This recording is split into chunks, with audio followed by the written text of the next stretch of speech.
5 minute में भारत की शुरुआत करते हैं। दिल्ली विधानसभा के विशेष सत्र का दूसरा दिन आज दोपहर 12 बजे विधानसभा में पेश होगी कैग रिपोर्ट। कई मुद्दों को लेकर सदन में हंगामे के आसार। कैग रिपोर्ट को लेकर दिल्ली बीजेपी अध्यक्ष प्रिंस सचदेवा का बयान। का आप पार्टी के कार्यकारनामों का चिट्ठा है रिपोर्ट। कैग रिपोर्ट को लेकर बोले दिल्ली के मंत्री रविंद्र सिंह। कहा आपदा सरकार के भ्रष्टाचार की रिपोर्ट आने वाली है, सबके सामने हो जाएगा खुलासा।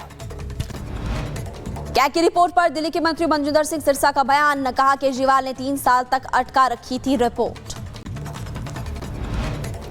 केजरीवाल सरकार पर बरसे बीजेपी के विधायक मोहन बिष्ट। कहा दिल्ली की जनता को पता चल जाएगा कि आपके कार्यकाल में कितना भ्रष्टाचार हुआ। उत्तराखंड सरकार ने राज्य कर्मचारियों के लिए जारी किया आदेश। यूसीसी के तहत शादी का कराना होगा रजिस्ट्रेशन। 26 मार्च 2010 के बाद हुई सभी शादियों का पंजीकरण अनिवार्य होगा। प्रधानमंत्री नरेंद्र मोदी आज उस समय व्यापार शिखर सम्मेलन का करेंगे उद्घाटन, जिसमें 60 से अधिक देशों के मिशन प्रमुख, केंद्रीय मंत्री, मुख्यमंत्री, उद्योग जगत के दिग्गज और कई देशों के व्यापार प्रतिनिधिमंडल मौजूद रहेंगे। 63 करोड़ के पार पहुंचा महाकुंभ में स्नान करने वालों का आंकड़ा। सोमवार को 1 करोड़ 30 लाख से ज्यादा लोगों ने लगाई आस्था की डुबकी। महाशिवरात्रि से पहले काशी में उमड़ रहे श्रद्धालु। काशी विश्वनाथ धाम में सुरक्षा बढ़ाई गई। सीआरपीएफ के साथ 3 कंपनीज और तैनात। महाशिवरात्रि को लेकर यूपी के शाहजहांपुर में उत्साह का माहौल। डीएमएसपी ने प्राचीन शिव मंदिर का किया निरीक्षण। श्रद्धालुओं की सुरक्षा को लेकर पुख्ता इंतजाम। कानपुर आईआईटी को नेशनल ड्रोन हब बनाने की तैयारी। केंद्र और राज्य सरकार ने मिलकर विभिन्न सेक्टर्स के साथ बैठक की। महाराष्ट्र का मालवड़ में अवैध निर्माण पर चला बुलडोजर। शिवसेना विधायक नीलेश राणे ने की थी शिकायत। तेलंगाना में सुरंग में फंसे जम्मू के मशीन ऑपरेटर के परिवार ने सरकार से लगाई गुहार। पिछले 3 दिनों से सुरंग में फंसे हुए हैं कई मजदूर। अतुल सुभाष के फोटो के साथ शहर शहर घूम रहा ट्रक। मैसेज के साथ लिखा अतुल को न्याय दिलाना है। उत्तर प्रदेश के आजमगढ़ में दुकानदार से कहा सोने के बाद मारपीट। दबंगों ने दुकानदार को जमकर पीटा। मारपीट का वीडियो आया सामने। मणिपुर पुलिस ने केवाईकेएल के 2 सक्रिय कैडर्स को गिरफ्तार किया। दोनों जबरन वसूली करते थे। आरोपी के पास से पिस्टल मैगजीन बरामद की गई। पंजाब के तरनतारन में पुलिस ने बदमाशों को गिरफ्तार किया है। चेकिंग के दौरान मुठभेड़ हुई। फिरौती का काम करते थे बदमाश। यूपी के बुलंदशहर में दुष्कर्म मामले में दोषियों को 7 साल की कैद। पुलिस को बंधक बनाकर किया था दुष्कर्म। गाजियाबाद में पुलिस ने मुठभेड़ में चेन स्नैचर गिरफ्तार किया है। बदमाश के पास से हथियार और चोरी का सामान भी बरामद हुआ। मध्य प्रदेश के मुरैना में युवक ने खुद को मारे गोली। तस्वीरें कैमरे में कैद हुई। नशे की लत बताया जा रहा सुसाइड का कारण। उत्तर प्रदेश के एटा में खुलेआम हो रहा राशन की कालाबाजारी का खेल। जिले में राशन माफिया छीन रहे गरीबों का निवाला। प्राइवेट ऑटो में राशन का सामान ले जाते हुए वायरल हुआ वीडियो। यूपी की बदायूं में मंडप से वापस लौटी बारात। शादी से पहले दोनों पक्षों के बीच कहासुनी। पुलिस तक पहुंचा मामला। उत्तर प्रदेश के उन्नाव में ठगी करने वाले गिरोह का भंडाफोड़ हुआ है। पुलिस ने 5 आरोपियों को गिरफ्तार किया। विदेशी मुद्रा के नाम पर ठगी करता था गिरोह।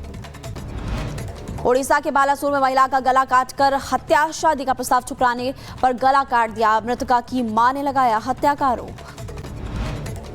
उत्तर प्रदेश के लखीमपुर खीरी में इलेक्ट्रॉनिक दुकान में भीषण आग लग गई। दुकान का सारा सामान जलकर राख हो गया। शॉर्ट सर्किट की वजह से दुकान में आग लगी।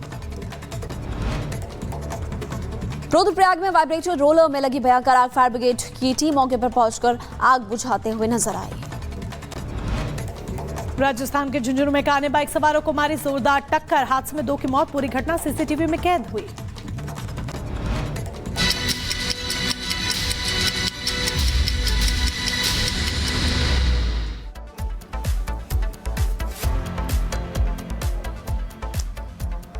महाराष्ट्र से एक बड़ी खबर बता दें। महाराष्ट्र के मालवड़ इलाके में बुलडोजर एक्शन देखने को मिला। स्क्रैप की अवैध दुकान को ध्वस्त किया गया। अवैध दुकान से हुई थी भारत विरोधी नारेबाजी और पाकिस्तान के साथ मैच से बाद देश विरोधी नारेबाजी की गई थी। नारेबाजी के बाद प्रशासन का बुलडोजर एक्शन देखने को मिला। आपको बता दें मंत्री नीलेश राणे ने इस घटना की शिकायत की थी, जिसके बाद प्रशासन ने ये एक्शन लिया है।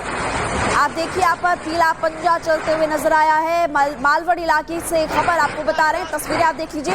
स्क्रैप की अवैध दुकान जिस पर एक्शन लिया गया। मंत्री नीलेश राणे ने पहले तो शिकायत दर्ज कराई थी, एक्स पर पोस्ट भी किया, जिसके बाद ये बड़ा एक्शन यहां पर लिया गया है। और सत्यप्रकाश लाइव हमारे सहयोगी हमारे साथ जुड़ चुके हैं। सत्यप्रकाश, जिस तरीके से नफरती नारेबाजी, नफरती बोल का ये पूरा मामला सामने आया है, एक्शन भी हुआ है, बुलडोजर प्रहार देखने को मिला है, लेकिन दरअसल ये पूरा मामला है क्या और अब आगे क्या रिएक्शन सामने आ रहा है, विस्तार से बताइए। देखिए, नीलेश राणे जो कि नीतीश राणे जो मंत्री हैं बीजेपी के, नीलेश राणे उसके भाई हैं नीलेश राणे। नीतीश राणे इस मामले में नहीं है, लेकिन जो नीलेश राणे हैं उनके भाई नीलेश राणे हैं। ये इस मामले को लेकर जो रविवार को इंडिया और पाकिस्तान के बीच मैच हुआ था और मैच के बाद कहेंगे जिस तरह से भारत ने जीता उसके बाद सेलिब्रेशन हर जगह शुरू हो चुका था, लेकिन महाराष्ट्र के मावल इलाके में जब ये सेलिब्रेशन हो रहा था उसी समय भारत के खिलाफ नारेबाजी हुई, क्योंकि वहां के कुछ लोग थे जो मुस्लिम समाज के लोग थे और वहां पर भारत विरोधी नारे लगाए गए, जिसके खिलाफ जो शिकायत कहीं जो शिवसेना जो एकनाथ शिंदे गुट के विधायक है नीलेश राणे ने उन्होंने शिकायत की और वहां की नगर पालिका शिकायत की कि जो दुकान के सामने जो नारेबाजी हुआ है इसके खिलाफ कार्रवाई किया जाए। तो इसके बाद कहीं वहां की नगर पालिका ने बुलडोजर एक्शन हुआ वो भी हमने देखा और अंजाम यही होगा जो कि भारत का दाना खाएगा, लेकिन गाना पाक का खाएगा, पाक का गाएगा, तो उनके साथ अंजाम और उनका हश्र भी यही होगा।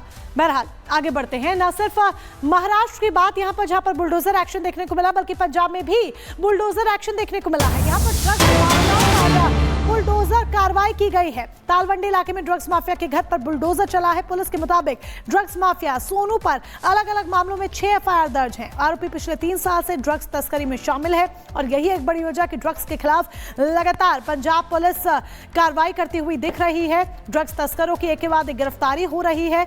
ड्रग माफिया सोनू का घर किस तरीके से ध्वस्त किया गया वो तस्वीरें आपके सामने हैं। पीले पंजे का प्रहार देखने को मिला। पंजाब में ड्रग्स माफिया के घर पर बुलडोजर वाली कार्रवाई देखने को मिली है। 6 एफआईआर दर्ज थी। सोनू इस आरोपी का नाम है जिसके घर पर यह बुलडोजर एक्शन हुआ और देखिए किस तरीके से पीले पंजे का प्रहार देखने को मिल रहा है और ध्वस्तीकरण की कार्रवाई को अंजाम दिया जा रहा है। ये तस्वीर सामने है।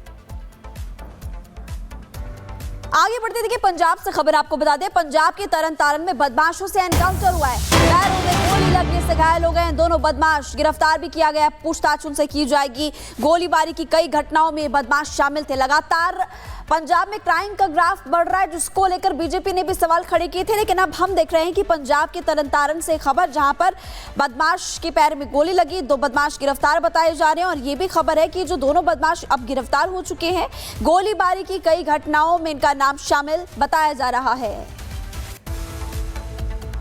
अभी एफआईआर नहीं तो रजिस्टर्ड करेंगे जी, पहले एफआईआर 2 इनके एक रजिस्टर्ड है इनके ऊपर, अभी नई एफआईआर रजिस्टर्ड करेंगे। अभी बाकी इन्वेस्टिगेशन के दौरान जो भी तथ्य सामने आएंगे वो साथ में आपको जानू करवा देंगे। तो पंजाब में भी उत्तर प्रदेश सरकार का मॉडल यहां पर अपनाया जा रहा है, यानी कि ऑपरेशन लंगड़ा जिस तरीके से उत्तर प्रदेश में चलाया जाता है, कुछ वही पंजाब में भी देखने को मिला, जहां पर बदमाशों का एनकाउंटर किया गया और बदमाश देखिए जो जिस तरीके से क्राइम में संलिप्त थे, अपराध की घटनाओं में संलिप्त थे, उन्हें पकड़ने के लिए मुठभेड़ में जब वो भागने की कोशिश कर रहे थे तो ठीक उसी तरीके से जिस तरीके से उत्तर प्रदेश से तस्वीर सामने आती है, पैर पर गोली मारी गई, जिसके बाद वो लंगड़ाकर चलने के लिए मजबूर हो गए। बात अब उत्तर प्रदेश की कर लीजिए, क्योंकि सीएम योगी की पुलिस यहां पर फुल एक्शन मोड में है। माफिया गुंडे बदमाशों पर लगभग हर दिन पुलिस कहर बनकर टूट रही है और ऑपरेशन लंगड़ा चलाकर उन्हें चलने लायक भी नहीं छोड़ रही। एक बार फिर से यूपी में ताबड़तोड़ एनकाउंटर हुए। कहां-कहां पर एनकाउंटर